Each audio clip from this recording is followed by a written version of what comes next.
Bonjour à tous, une petite vidéo pour vous parler d'un sujet qui concerne tout le monde, c'est le sujet des croyances limitantes. Alors dans cette expression générique, en fait, on peut comprendre qu'il s'agit de notre blocage, de choses qui sont un petit peu verrouillantes et qui empêchent l'individu de s'épanouir pleinement. Et on peut retrouver derrière toutes les croyances limitantes des peurs, donc des émotions qui sont un petit peu invalidantes, des choses qui vont émerger parfois complètement inconsciemment, tout simplement à la suite d'un événement particulier, ou des fois on a l'impression que sans cause apparente, va émerger en soi une forme de blocage, de difficulté à pouvoir dépasser une peur, une sensation de malaise, de mal-être, même physique, des sensations désagréables.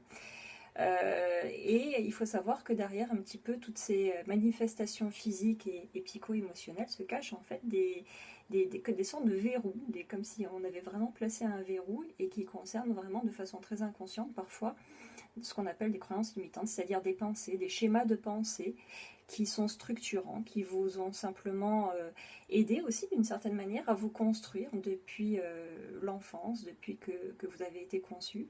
Et parfois, c'est un héritage ancestral, donc on peut faire un travail aussi au niveau des lignées, des pollutions de lignées qui descendent de génération en génération jusqu'à vous, tout simplement, pour une bonne raison aussi. Et puis, il y a les pollutions voilà, qui se manifestent intérieurement suite à des perceptions que l'on peut avoir par rapport au vécu personnel.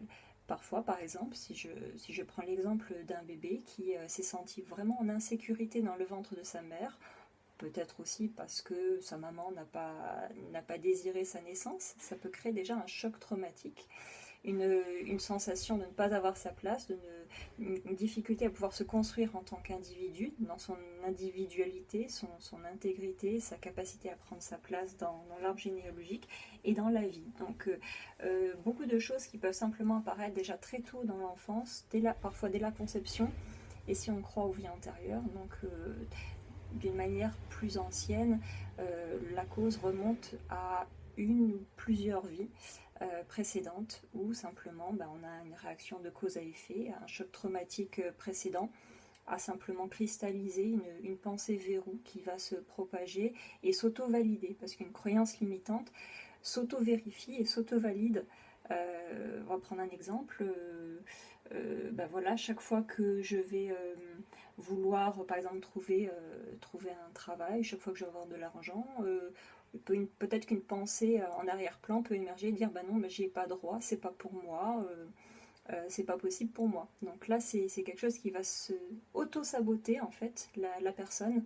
Et effectivement, on va pouvoir vérifier que dans le vécu personnel, il va se passer quelque chose qui va saboter le bénéfice en fait de l'argent qui aura été gagné. Et donc il y aura une fuite d'argent quelque part, quelque chose qui va vraiment ne pas permettre à la personne de pouvoir profiter vraiment de son travail. Donc pour des personnes comme ça, parfois c'est vraiment très pesant, très lourd parce qu'on a l'impression que ça n'avance pas, que c'est sans fin et que forcément à un moment donné il y a de la lassitude. Parfois ces problématiques apparaissent tardivement vers l'âge de 40 ou 50 ans et à ce moment-là il y a vraiment une vraie remise en question, une quête de sens de vie. Quelle est sa place, pourquoi, comment, qu'est-ce qui fait que je vis ce genre de schéma répétitif. Tout ceci pour dire que, en fonction de la cause originelle, qu'elle soit une pollution d'un ancêtre, d'une vie antérieure, ou simplement de perception personnelle, tout cela conjugué, qui se construisent, donc qui se réseautent dès l'enfance et qui ensuite vont s'auto-valider dans le temps, à chaque fois qu'il y aura une réactivation de la blessure primordiale, que ce soit une blessure de rejet, d'abandon, de trahison, etc., etc., on a le sentiment que ça devient difficile pour chacun de pouvoir s'épanouir et de trouver un sens derrière cette expérience de vie. Donc l'objectif en thérapie, c'est ce dont je voulais vous parler, c'est de pouvoir vraiment aller trouver tous ces verrous, toutes ces causes primordiales, toutes ces croyances qui sont limitantes, toutes ces pensées qui ne sont pas toujours conscientes, parce que quand on explore un petit peu en entretien, par exemple en hypnose, vraiment un entretien approfondi, on se rend compte que parfois il y a une difficulté à pouvoir accéder vraiment à la cause problématique première.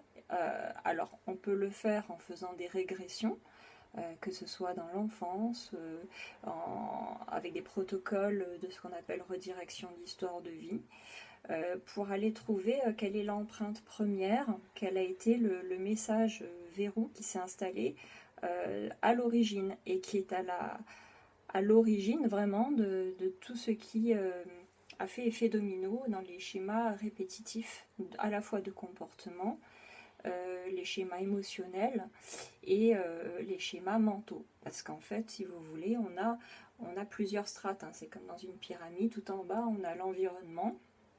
Ensuite, on a un petit peu au-dessus, on a les comportements. Un petit peu au-dessus, on a encore une autre strate, on a les valeurs. Ensuite, si on remonte, on a les croyances.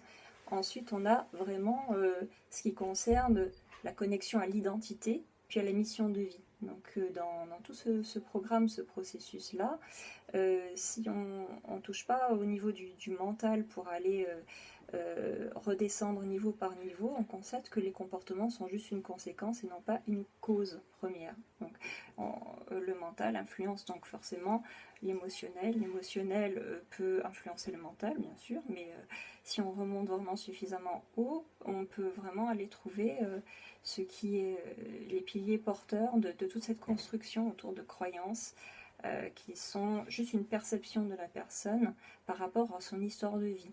Le but est de pouvoir élargir le champ d'exploration, le champ de perception par rapport à cette expérience de vie, de voir quelles sont les fonctions utiles qui ont été mises derrière les comportements, d'aller voir les causes premières, quel regard on pourrait aujourd'hui porter sur cette expérience-là si on avait eu à l'époque par exemple les ressources pour pouvoir modifier ce regard-là, posé sur les choses. Donc voilà, c'était pour vous expliquer un petit peu le but en thérapie, d'aller explorer un petit peu tout ce champ des possibles pour aller vraiment assouplir. On ne détruit pas une croyance, hein, la nature a horreur du vide, donc on remplace, c'est-à-dire qu'on va d'abord assouplir une croyance qui est verrouillante, dans laquelle on croit fortement. Donc sur une échelle de 0 à 10, on va dire qu'une personne qui a vraiment une croyance verrou, elle va être autour de 8, 9, des fois 10, quand elle y croit complètement. Le but, c'est d'aller l'assouplir pour vraiment aller se diriger vers quelque chose de beaucoup plus agréable, de plus confortable, de plus ouvrant surtout. C'est vraiment se diriger vers de l'ouverture pour pouvoir permettre à chacun de se reconstruire d'une certaine manière différemment. Alors je trouve que l'automne est particulièrement une saison intéressante pour ce travail-là aussi, dans le sens où en automne, il y a du lâcher-prise. Les feuilles se détachent naturellement des branches, donc c'est vraiment un processus de lâcher-prise qui est naturel. Et simplement en observant la nature, la façon dont elle agit, dont elle se comporte, les lois naturelles, on peut comprendre que chaque saison peut offrir son bénéfice, son message caché. Et l'automne peut être une saison pour vous, notamment, d'aller lâcher prise, d'aller rendre au passé ce qui appartient au passé, d'en retirer juste le meilleur, les apprentissages utiles, etc. Et assouplir ces pensées verrouillantes, ces schémas de pensée qui vous ont structuré, parce qu'on se structure vraiment comme une maison, hein. On a des fondations, voilà, et ces fondations permettent d'établir les murs porteurs, puis ensuite pouvoir faire des étages, puis ensuite mettre le toit qui va protéger. Donc c'est une forme de... l'inconscient va agir en mettant des protections. Par exemple, s'il y a une amnésie, supposons qu'il y ait une amnésie sur les premières années de l'enfant, c'est pour protéger. Donc il y a toujours une fonction utile derrière tout comportement. Le but, c'est d'aller voir cette fonction utile, qu'est-ce que ça veut dire, et puis vraiment d'apporter une prise de conscience, une solution nouvelle, une différente voie, différentes possibilités à partir d'un même point de départ. Voilà. Donc si vous le souhaitez, je pense que dans une démarche vraiment de développement personnel, à un moment donné, on a vraiment envie d'avancer, et surtout d'avancer sur des bases un petit peu plus saines. Donc pourquoi pas profiter de l'automne, de se lâcher prise pour pouvoir laisser les feuilles ensuite être déposées au sol, hein, grâce au vent du changement, pour former le terreau du lendemain. Et peut-être que l'automne vous amènera ensuite à mettre en terre pendant l'hiver pour aller mettre vraiment semer quelque chose de différent pour vous et en récolter le fruit au printemps. Voilà, donc cette petite vidéo, c'était pour vous faire le tour d'horizon un petit peu généraliste de la façon dont fonctionnent les croyances, ça s'articule, quelles sont les causes et puis quelles sont les solutions. Voilà, je vous dis à très bientôt pour un autre sujet. Au revoir.